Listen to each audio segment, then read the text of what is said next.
Okay. तो 39 number questions करते हैं, ठीक है। और ये क्वेश्चंस बहुत ही इजी क्वेश्चंस है, ठीक है। तो इसमें ज़्यादा हम टाइम नहीं लेंगे, बिल्कुल ही कम टाइम में कर देंगे। देखो, फॉर अ मैट्रिक्स, हमारे पास ये एक मैट्रिक्स दिया हुआ है एंड इसने बोला A into A transpose equal to identity. ये टू जो है ना, वो टू क्रॉस टू की बात कर रहा है, मतलब आइडेंटिटी मैट्रिक्स है वो टू क्रॉस टू का मैट्रिक्स है, ठीक है। और अगर ये नहीं भी लिखा होता तो हमें पता होता है कि यहाँ पे ये चीज़, अगर ये हमारी ए वाली जो मैट्रिक्स है वो टू क्रॉस टू की है, तो सिमिलरली जो आइडेंटिटी मैट्रिक्स होगी बाय डिफॉल्ट हम टू क्रॉस टू का ही लेंगे, ठीक है। Yes. Then the value of this is equal to what. Okay.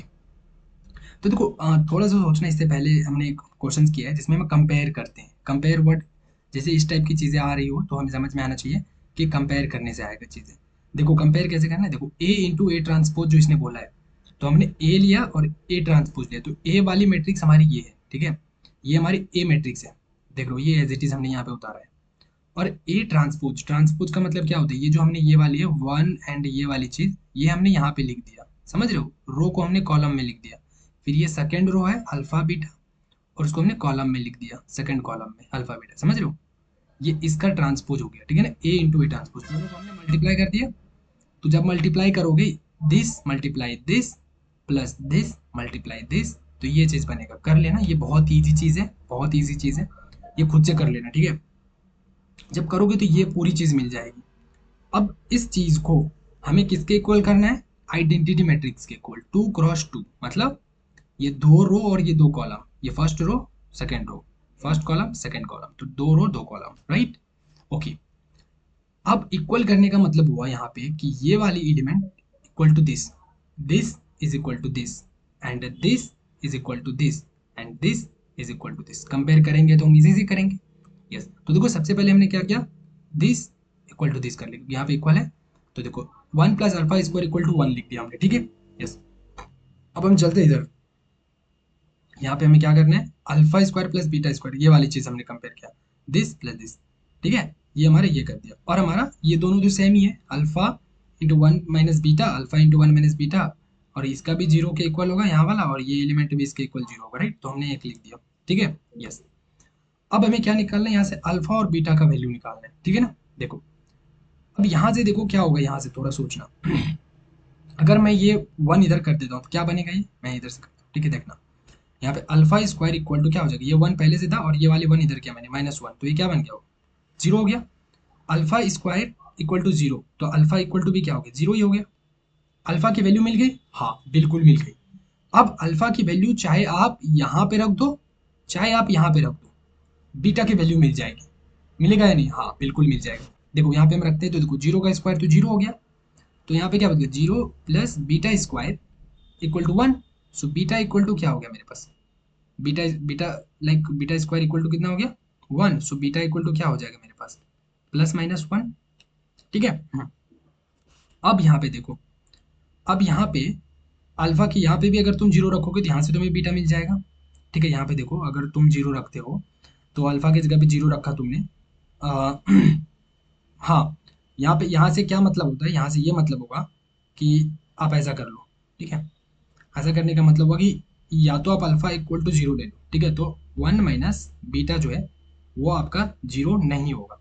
ऐसे क्यों, क्योंकि देखो, हमें कंफर्म एक चीज तो पता चल गया कि अल्फा तो जीरो होगा ही होगा। कहाँ से मुझे पता चला, यहाँ से, ठीक है। तो हमने क्या किया कि दो चीज अगर मल्टीप्लाई कर रहे हैं और वो इक्वल टू जीरो हो रहा है, इसका मतलब है कि या तो ये भी जीरो हो सकता है या तो ये भी जीरो हो सकता है।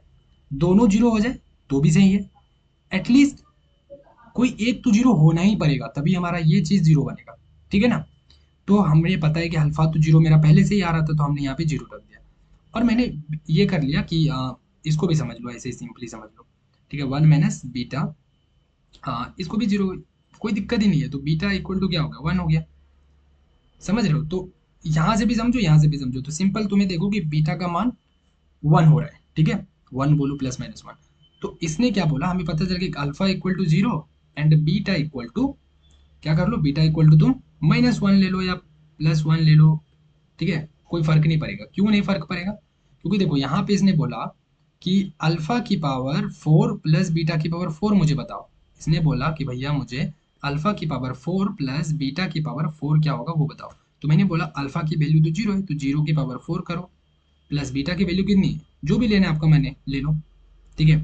तो मैं चाहूंगा कि यहाँ पे मैं वन ही ले लेता हूँ, ठीक है, प्लस वन, क्योंकि इधर से मुझे प्लस वन आ रहा है, यहाँ पे मेरे पास दो ऑप्शन है कि मैं प्लस भी लूँ माइनस भी लूँ, तो यहाँ पे भी प्लस मेरा ऑप्शन है और यहाँ पे भी प्लस है, तो ज़्यादा प्लस वाला चांसेस है तो मैं प्लस लगता हूँ। माइनस भी ले लो कोई दिक्कत नहीं है, क्योंकि यहाँ पे पावर कितनी है, इवन है, तो इवन पावर होने पे क्या होता है, वो प्लस ही बन जाता है।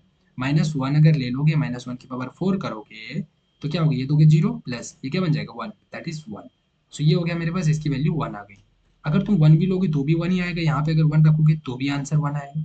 ये माइनस वन की पावर फोर जो है माइनस वन प्लस वन कैसे आया, देखो, माइनस वन पावर, हाँ कोई भी चीज हो, कोई भी minus, minus n, n equal to कुछ भी ले लो, उसकी पावर अगर तुम इवन रख रहे हो, इवन नंबर, तो आंसर किस में आता है, पॉजिटिव में आता है, ठीक है। और माइनस एन है, उसकी पावर अगर ऑड रख रहे हो, ठीक है, तो आंसर निगेटिव में आता है, ठीक है ना, यह बात याद रखना। और तुम्हारा प्लस ही है ऑलरेडी, तो उस पर तुम कुछ भी रखो, चाहे ऑड रखो या इवन रखो, कुछ भी रखो, आंसर तुम्हारा पहले से ही पॉजिटिव में है तो वो पॉजिटिव में ही रहेगा, ठीक है ना। ये फंड है यहाँ पे, क्लियर है। चलो, तो बस इतना ही था answer, this is one is the correct answer, ठीक है ना। यहाँ से हमने अल्फा बीटा निकाल लिया, कुछ नहीं था, बस कंपेयर करना था, आंसर लेना था। तो ये हो गया मेरा B is the correct answer, okay. चलो फिर नेक्स्ट क्वेश्चन करते हैं, यहाँ पे स्टॉप।